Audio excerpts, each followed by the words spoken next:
काल gate of India ठिकाणी प्रवाशांच्या बोटचा अपघात झाला व त्यानंतर आज पहाटेपासून या ठिकाणी पुन्हा एकदा बोटचा प्रवास सुरू झालेला आहे। मी सध्या उभा आहे गेट ऑफ इंडिया जवळील या ठिकाणी। आपण पाहू शकता या ठिकाणी ज्या बोट आहेत ही पहिली बोट जी आहे ती अलिबागसाठी गेलेली आहे, तर आता ही दुसरी जी बोट आहे ती मांडवा या ठिकाणी जात आहेत। एकंदरीत पाहायला गेलं तर या ठिकाणी मोठ्या प्रमाणात प्रवासी जे आहेत ते प्रवास करताना दिसतात आहे। त्यांना बसण्याची या ठिकाणी व्यवस्था आहे। आपण पाहू शकता या ठिकाणी लाईफ जॅकेट देखील या ठिकाणी प्रवाशांना दिले जात आहेत। मोठ्या प्रमाणात लाईफ जॅकेट दिले जात आहेत। आपण पाहू शकता या ठिकाणी लाईफ जॅकेट जे आहेत ते या ठिकाणी दिले जात आहेत आणि प्रवाशांना घालण्याच्या सूचना ज्या आहेत ते या ठिकाणी जे उपस्थित कर्मचारी यांच्याकडनं केले जात आहेत। एकंदरीत काल जी दुर्घटना घडली होती या दुर्घटनेमध्ये 13 जणांचा मृत्यू झाल्यानंतर ॲक्शन मोडवरती आले असून या ठिकाणी जे प्रवासी प्रवास करत आहेत यांना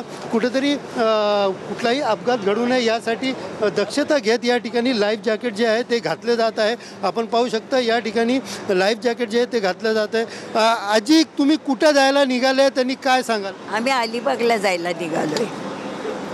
मुद्दा मागून घेतले भीती वाटते म्हणून, कारण आपलं संरक्षण आपणच केलं पाहिजे ना, म्हणून मागितलंय। काल झालेली दुर्घटना तुम्हाला माहिती आहे का? काय दुर्घटना? मला माहीत नव्हतं, आत्ता माहीत पडलं। मी तर पाण्याला चिकार भीते या, कारण आता मला माहीत पडलं। पण ह्याने आपल्याला दिलं पाहिजे स्वतःहून, पहिले नव्हते देते आत्ता द्यायला लागले। काका काय सांगाल? तुम्ही कुठचा प्रवास करताय, काय सांगता, कुठं चालले? अलीबाग जाता, यहाँ से बम्बई आया था भाई के पास मिलने के लिए।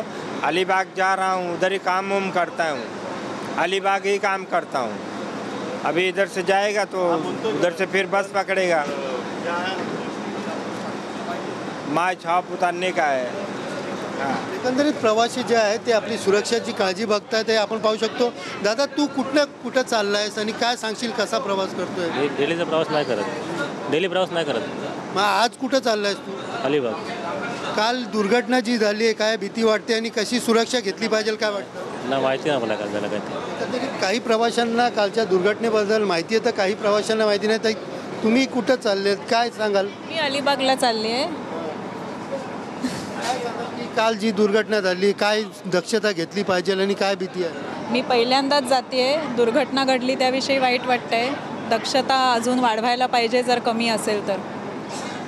आपण पाहायला गेलं तर या ठिकाणी लाईफ जॅकेट जे आहेत ते मोठ्या प्रमाणात ठेवलेले आहेत। नेमकं लाईफ जॅकेट या ठिकाणी किती आहेत, कसं आहे, काय प्रवास आहे, आपण याची देखील या ठिकाणी माहिती घेणार आहेत। आपण पाहू शकतो या ठिकाणी लाईफ जॅकेट जे आहेत ते या ठिकाणी घातले जात आहेत आणि लाईफ जॅकेट घातल्यानंतर या ठिकाणचा पुढचा प्रवास जो आहे तो करण्यासाठी प्रवाशांना सांगत आहेत। आपल्यासोबत या ठिकाणी जे बोटीवरती असतात सुरक्षा रक्षक आणि त्यांच्याशीच बोलून घेऊया।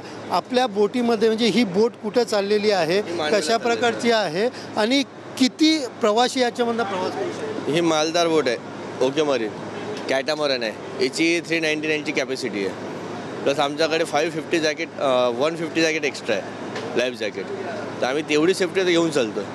काही ठिकाणी प्रवाशीचं असं म्हणणं आहे की लाईफ जॅकेट आल्याबरोबर देतात, तर आपलं कशा प्रकारची आपण व्यवस्था ठेवतो आणि आल्यानंतर आपण कसं त्यांना जॅकेट देतो, काय सोय आहे, किती कर्मचारी आहात तुम्ही? आम्ही इथे 10 कर्मचारी आहे आणि आता जशी बोट स्टार्ट होईल त्याचा अगोदर आम्ही यांना लाईफ जॅकेट देऊन देऊ, कारण की आम्ही घेऊन जातो, घालायला देतो। जशी इथे काढले वर पण लावले, AC कॅबिनला पण ठेवले, तर सगळ्या ठिकाणी यांची सोय आहे। कोणी अवॉइड करतात, कोणी घालतात।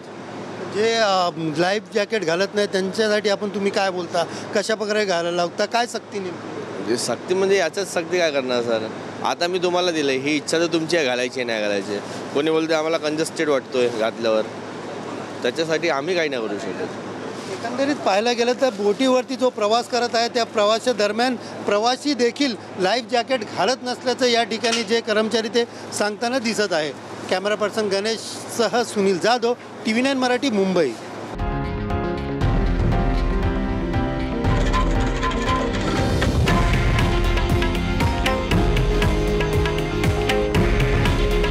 हे आहे देशातील नंबर 1 न्यूज नेटवर्क आणि आपण पाहत आहात TV9 मराठी।